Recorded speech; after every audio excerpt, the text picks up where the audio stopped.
Hello guys, this is Joyce from Enjoy Scrapping 2. Today I'm making a card for the Gerda Steiner Designs Challenge. Um, I bought this digital image from their website and it was a set that has the boy and with the pumpkin and the two other kids. But the challenge was to use this image, and as you can see, I already printed and cut it out and colored the images, but I'm gonna color this pumpkin with you. I used Inktense pencils to color them, and this is another, I printed the whole thing out and I just cut the pumpkin area. So I'm coloring with tangerine color from the Inktense line. And then it's a pretty simple coloring. This is going to be layered with the other pumpkin, so it doesn't need to be perfect. So I'm just putting some highlights here and there. I guess it would have been easier to color it first and then cut it, because I'm having a little bit of difficulty just holding on to it. But this is the sun yellow that I'm putting right over it. And I'm going to mix it, kind of combine the two colors with the yellow. And then I have two green pencils, one dark and one small. This is such a small area that I barely did any blending. And this is not a watercolor paper, but it's such a small area that you could still use water and be okay with it. So I have a small brush that I damp slightly just to blend the colors together.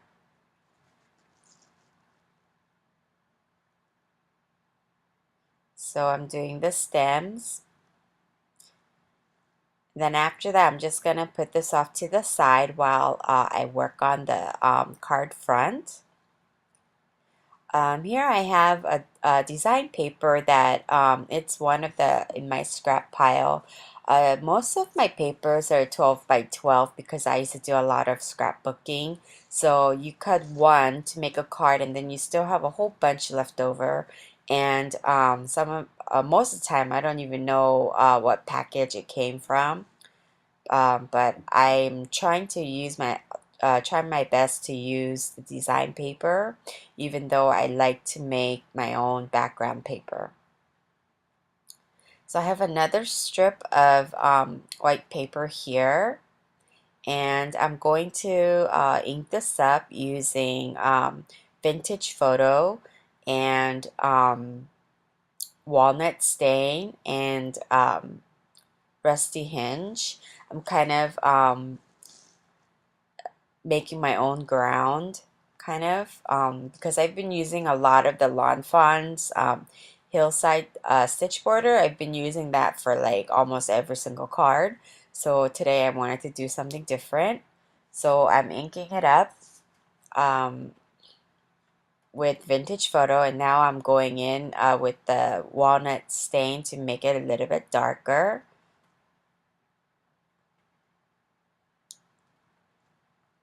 So I'm making the edges a lot darker, and then I'm kind of like crumpling it up because I want to have that more of a textured look. But because this is a pretty thick cardstock, it wasn't bending too easily.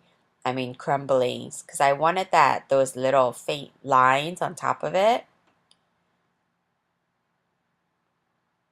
So I notice it's kind of straight, so I'm trying to put some more crinkles in it. And then I'm going to tear this. And that's gonna be my ground. So I'm inking up the edges here with the walnut stain. My fingers are all inky right now. So I'm going to clean off the residue that's on the craft mat. And here I'm kind of lining up how I want the ground. See, this right here is a stamp that I made using some of the leftover rubber, and I just cut it thin and I attached it because I wanted to kind of make it look like trees. So that's easy to do. You can make all different types, I guess, your own stamps using the leftover rubber pieces from your other stamps. So I'm inking it up with walnut stain, and I'm stamping it once and then stamping it again without re-inking. It kind of like trees.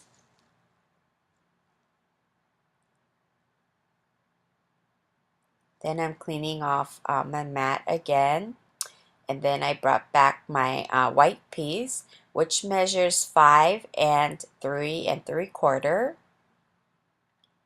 and I'm placing that design paper right on top.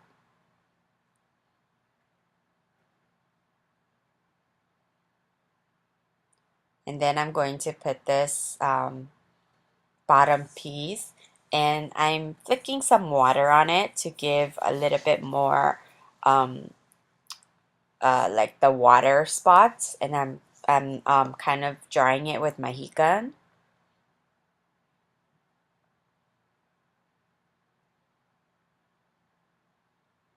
And then I'm going to place that at the bottom.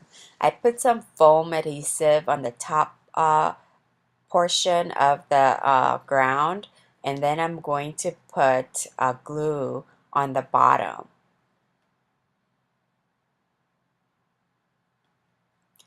So here I'm putting glue right at the bottom. So it kind of lays flat on the ground, but then at the top it kind of lifts up to give a little bit more dimension and depth. And here I'm inking up the edges. I don't want it to be too white, so I'm using the walnut stain. But I decided to just cut it off, this part where it shows a lot of white.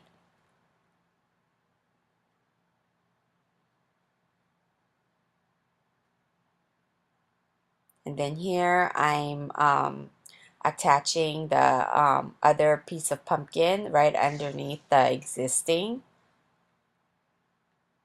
And it's a little bit too light, so I'm going back in with the tangerine to make it a little bit darker.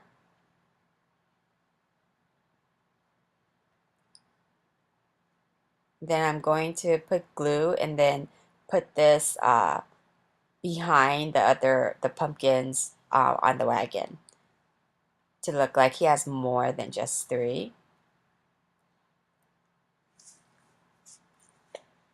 And here I have a very vanilla A2 size card base, and I'm going to ink that up as well, and I'm using Rusty Hinge.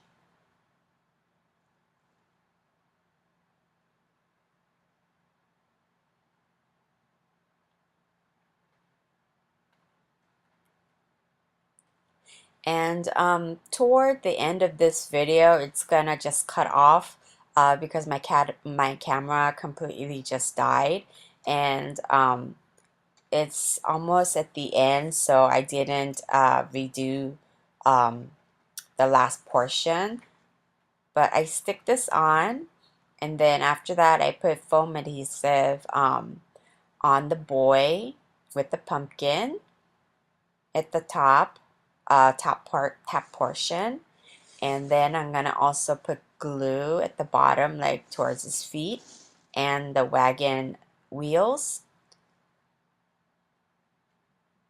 so it'll lay flat, not flat, but against that raised up piece of ground.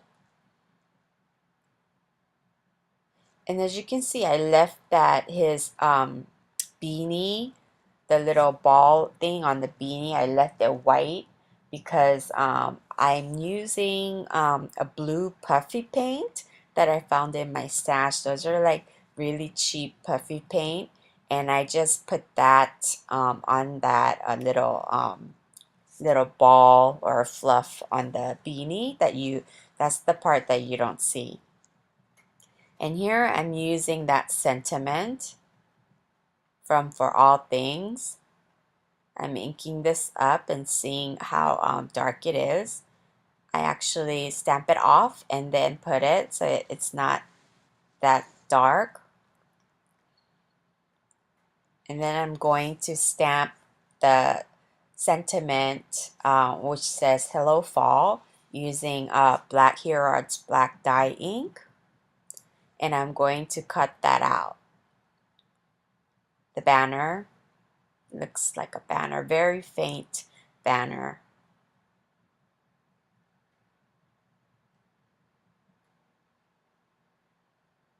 And this website, they have super cute images.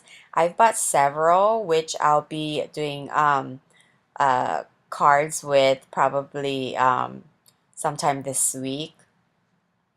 So you can go check that out. So I put the sentiment right at the bottom, and I put some foam dots.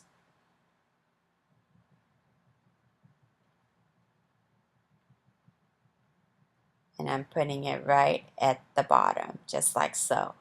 And then I'm putting some of my homemade Wink of Stella to make the pumpkins shimmery. But I'm being careful because it's Inktense pencils, so they're very vibrant and then they react with water. But the first one is okay because once it completely dries, it doesn't reactivate, it's permanent. So this is the part where it kind of cuts, it'll cut off where I'm using the puffy paint. I hope you enjoyed this video, and I'll see you next time.